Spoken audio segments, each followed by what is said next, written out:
It is time for the Cyber Executive Podcast, where we talk with the top industry experts about risk, technology, and leadership. I am your host, Marc Ashworth, and today I have the pleasure of having Chris Cockburn, the Cybersecurity Advisor with CISA, here with me today. Chris, thank you very much for being my next guest on the latest episode of the Cyber Executive Podcast. Thanks, Mark. I really appreciate the invitation. Looking forward to having a conversation with you today.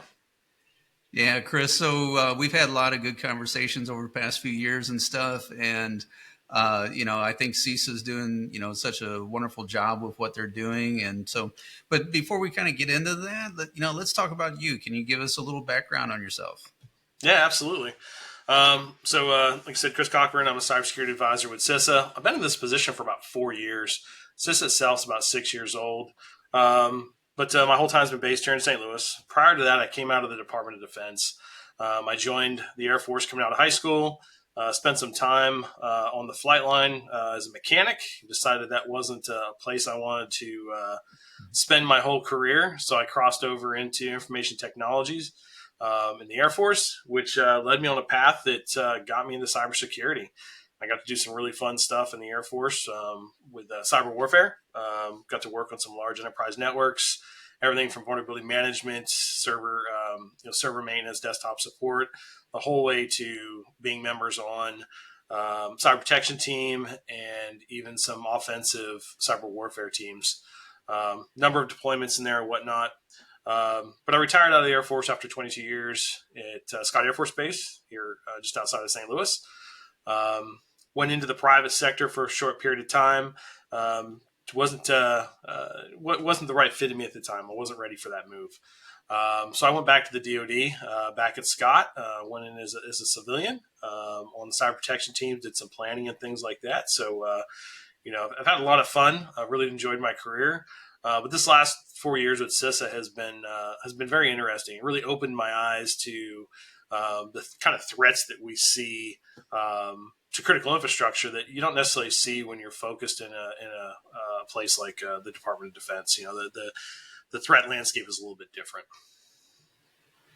Very cool. So, I know we deal a lot with CISA and talk a lot about it, but maybe for others that aren't very familiar, what is CISA and what is it? What does CISA do for us? So. Absolutely. CISA is the Cybersecurity Infrastructure Security Agency.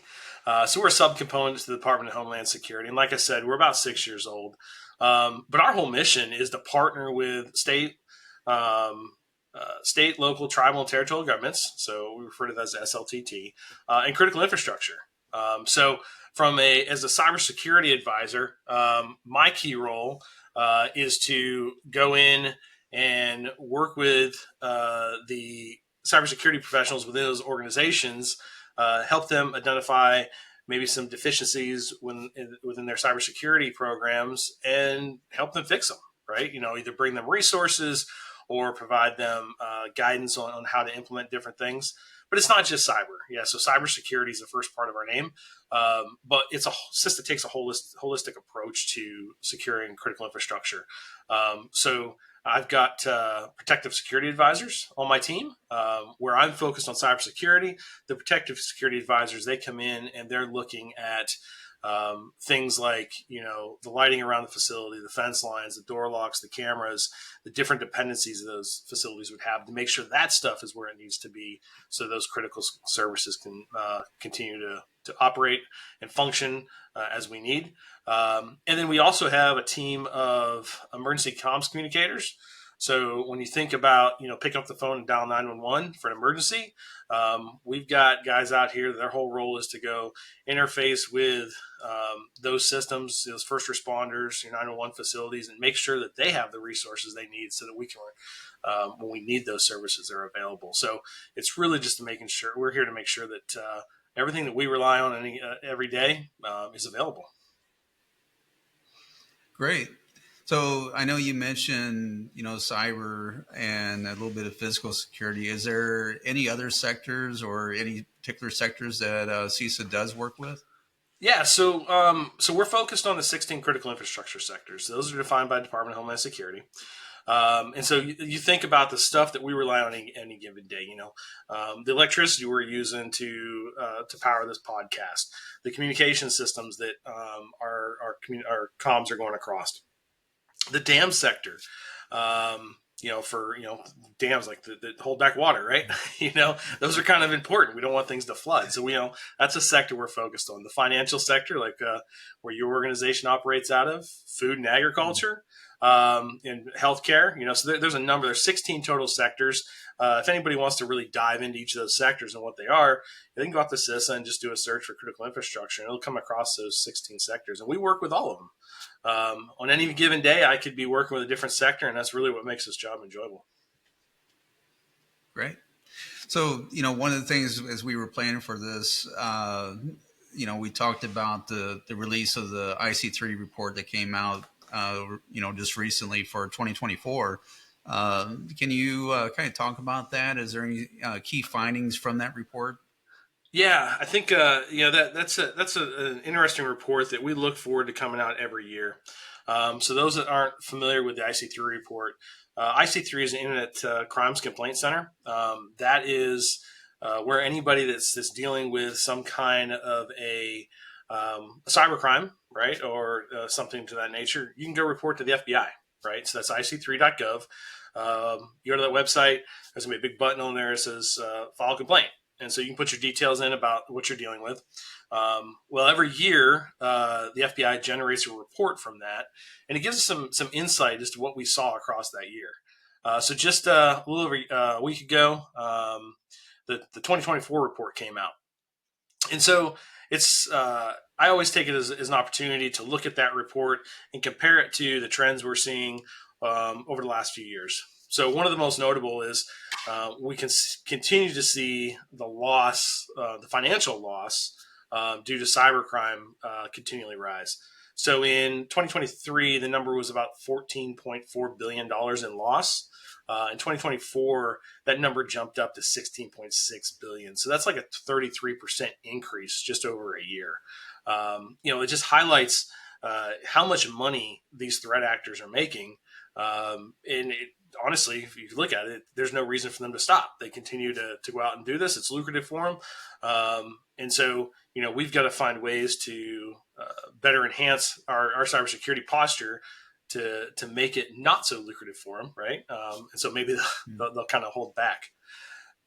One of the other trends that's been in there ongoing is elder fraud, right? So if we look at the breakdown, it's going to break that report breaks down by age groups, and we see that our elder population is considerably more targeted than other age groups.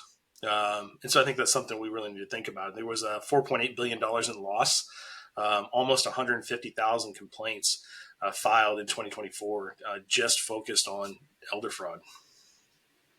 Yeah, and with that increase, I mean, how can we, better protect everyone from that? Because that's a significant increase. I know, I oversee the financial crime side at the bank too, and so, we're constantly working with people to educate them on that. And so, what sort of things, do you recommend, or does CISA recommend to help protect our citizens off of that?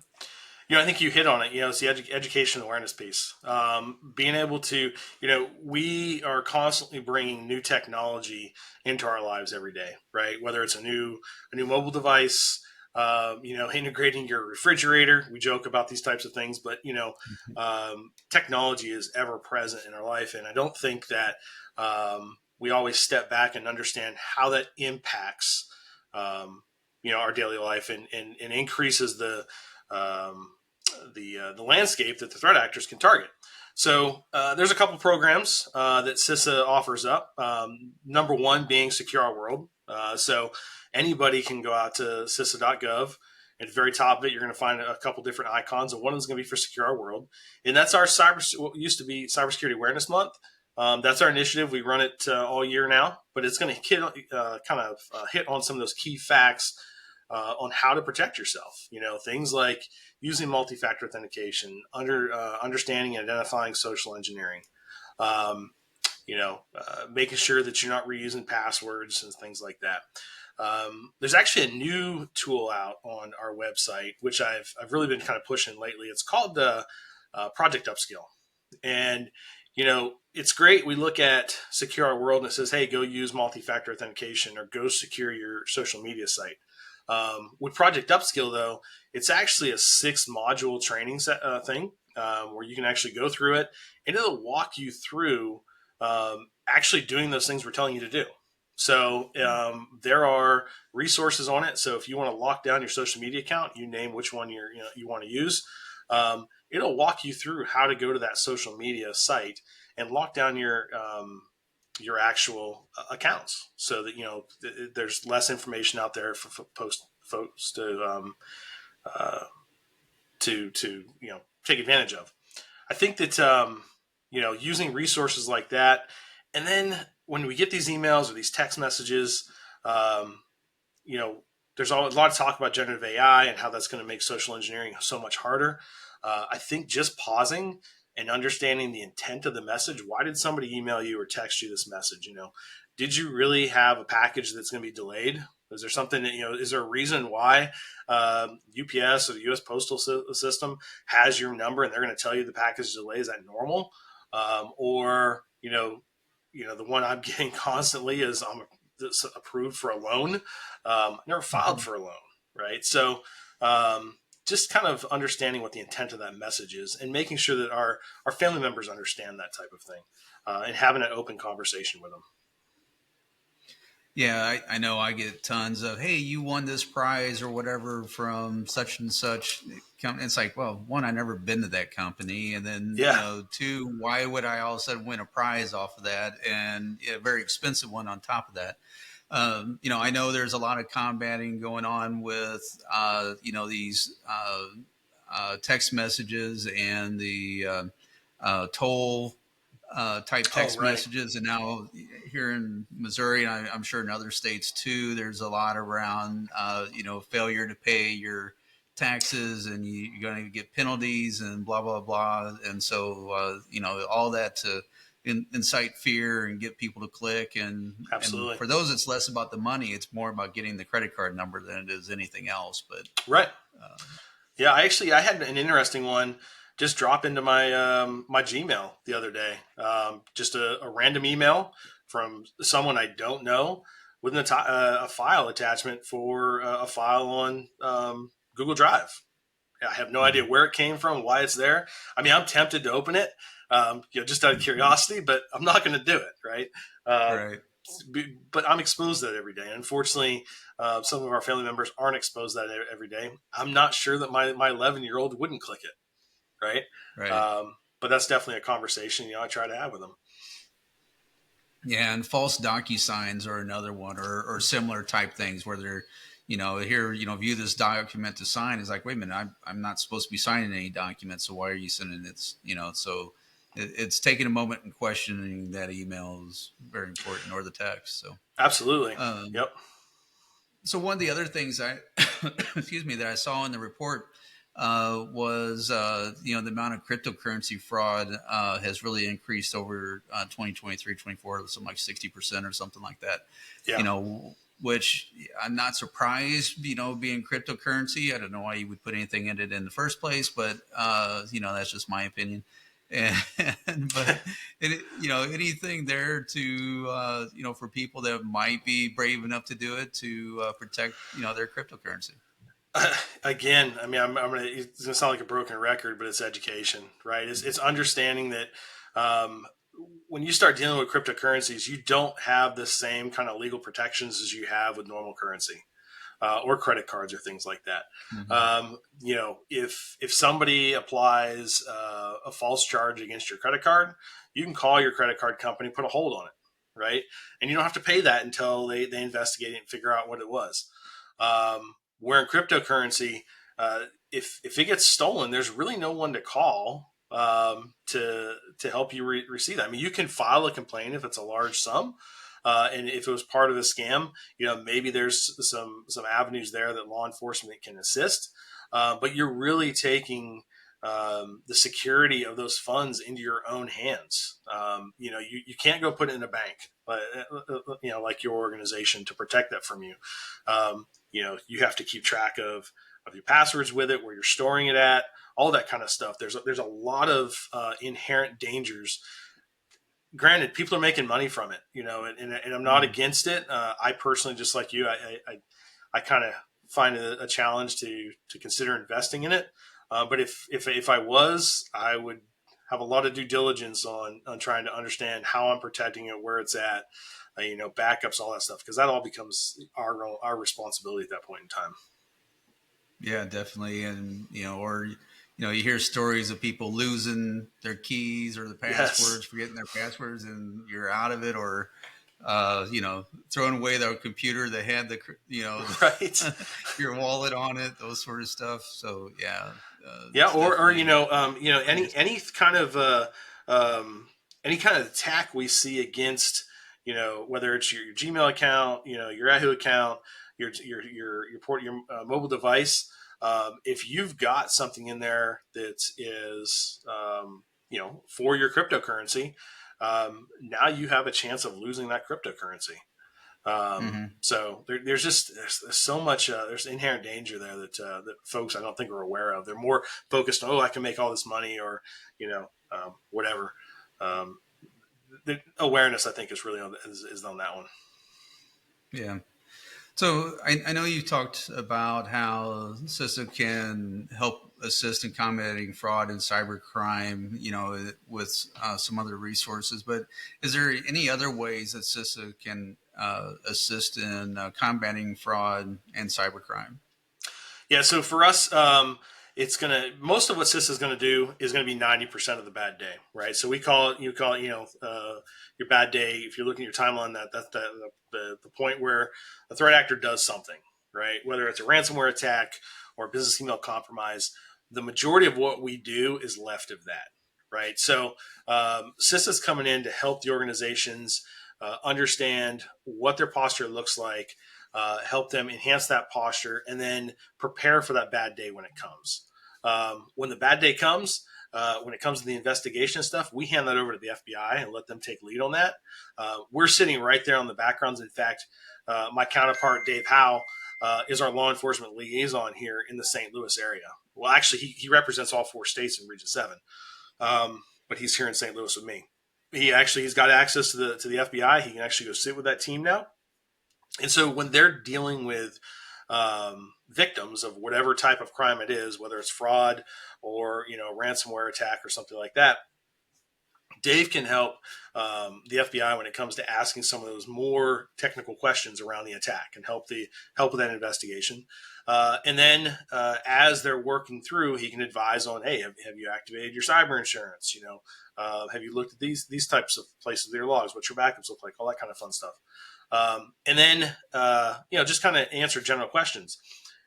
And then after they've gone through that investigation, they've started their recovery, he can then hand it back over to me, where I come in as that advisor and then really get them ready for their next event. So from our perspective, it's preparing for whatever that event is, making sure that they have, the right type of backups, the right type of controls in place, resiliency is built into their program, and they can get things back up and going as quickly as possible. Great. So I know one of the things that you guys have done and came into our organization and sat down and did a tabletop exercise with us, and you walked through the tabletop, and you also brought in different resources from the police department, FBI, Fusion Center, those sort of things, and made those resources there, and they participated in the exercise as well as all of our management and cyber teams and everything. It was a very good experience. What other assistant programs like that do you provide and can help organizations? Absolutely. As an advisor, we're here from anything from training to awareness briefs, to briefing executives on kind of what our role is and what the cyber landscape looks like, the whole way to getting organizations keyed into some of the services we provide, such as our cyber hygiene services. That's kind of like our entry level service. Anyone from the 16 critical infrastructures can sign up for it, but it's external vulnerability scanning. So when we look at how threat actors are coming in, there's three primary ways: social engineering, unsecured connections like your RDP or remote desktops, things like that, VPNs, and then exposed vulnerabilities. So CISA will scan at least weekly your external facing IP addresses. There's no cost associated with it, and we'll send you a report. All right, it's all automated once we get it signed up. Right now, it's probably around 6 weeks to get organizations signed up for that. But once they're enrolled, it's ongoing. At least every week, you get a scan from us, and we're doing the same exact thing that the threat actors are doing. We're just asking you permission to do it, and we'll give you a report from it. You take that and you tie it together with the known exploited vulnerability catalog, or the KEV, the KEV. This is where we look at the vulnerabilities that are part of the National Vulnerability Database, and we pull out the ones that we know have exploits against them, ones that we know threat actors are targeting, and that allows organizations to prioritize their vulnerability management programs. Right, so we'll tell you what vulnerabilities you have exposed facing. We'll tell you which ones the threat actors are targeting. And then there's additional services or resources such as Secure by Design and Secure by Demand. These are initiatives where we're working with vendors to make sure that products, as they come out with their software, hardware, as they come out to market, some of those key things that we see as vectors that organizations are targeting, or threat actors are targeting, that security is built into those already. Things like default passwords are reset when the device is set up or the software is configured. Multi-factor authentication is part of it. Single sign-ons are things to consider, right? So we're trying to get that stuff integrated at the manufacturing level through Secure by Design.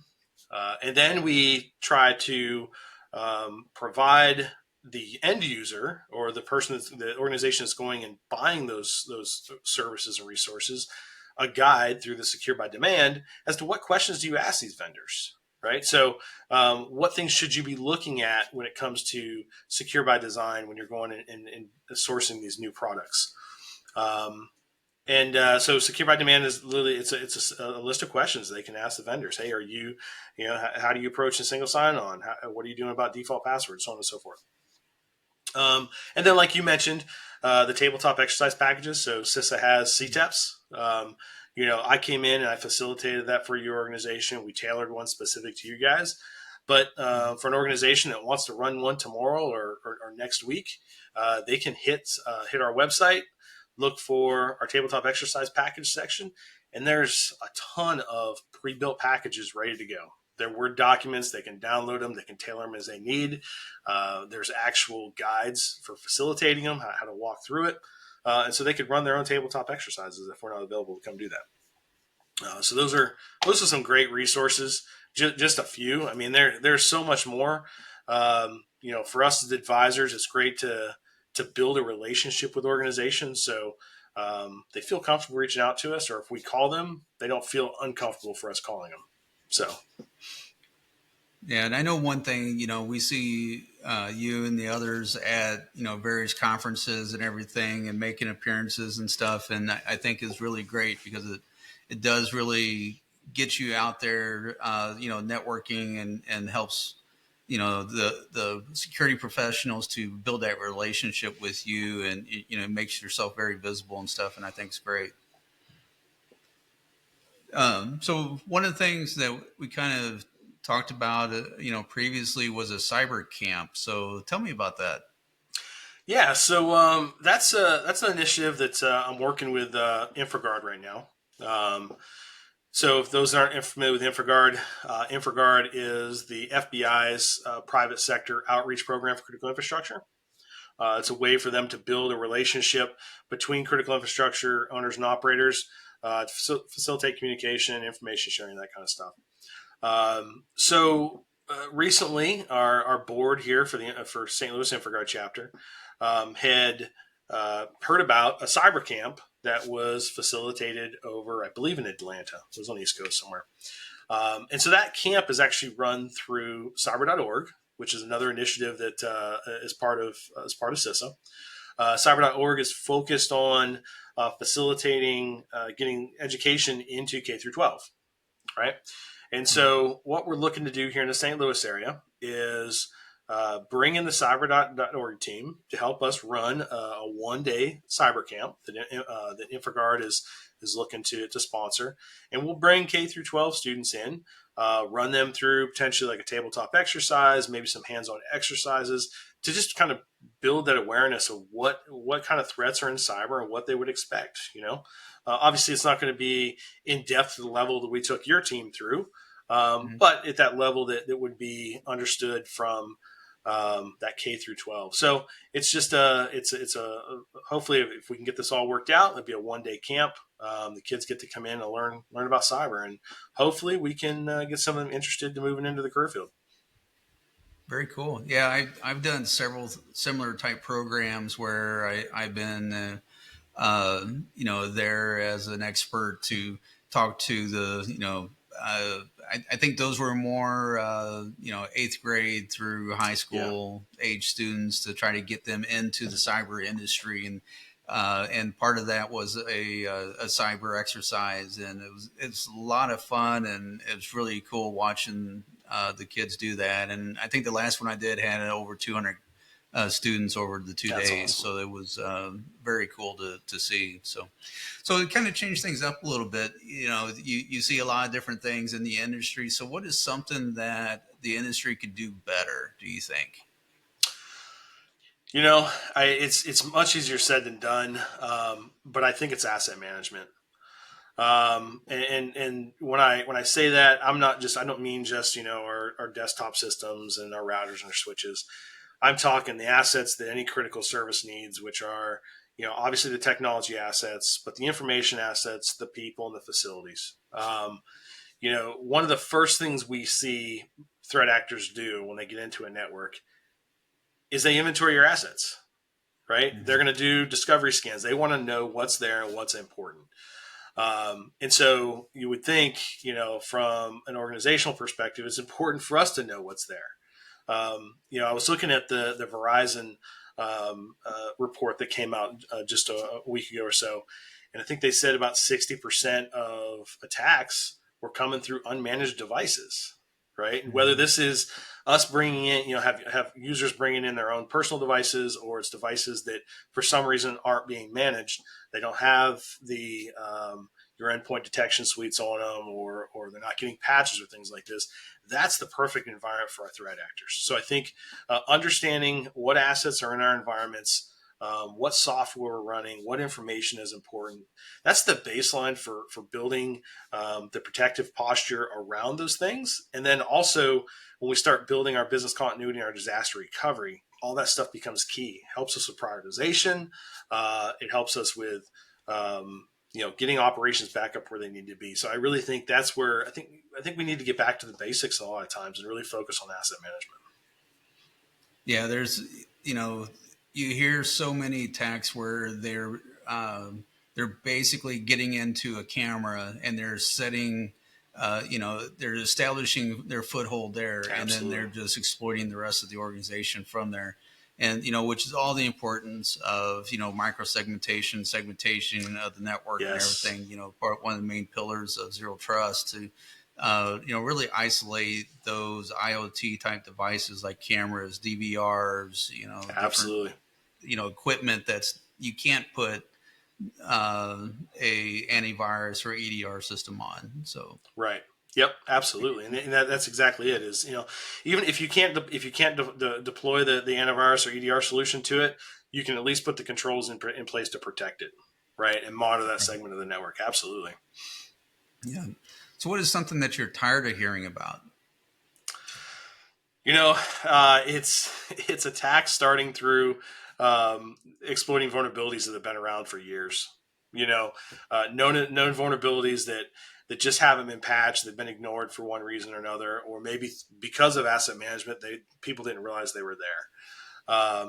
So it feels like sometimes we have the answer key to the test, and we just fail to use it, right?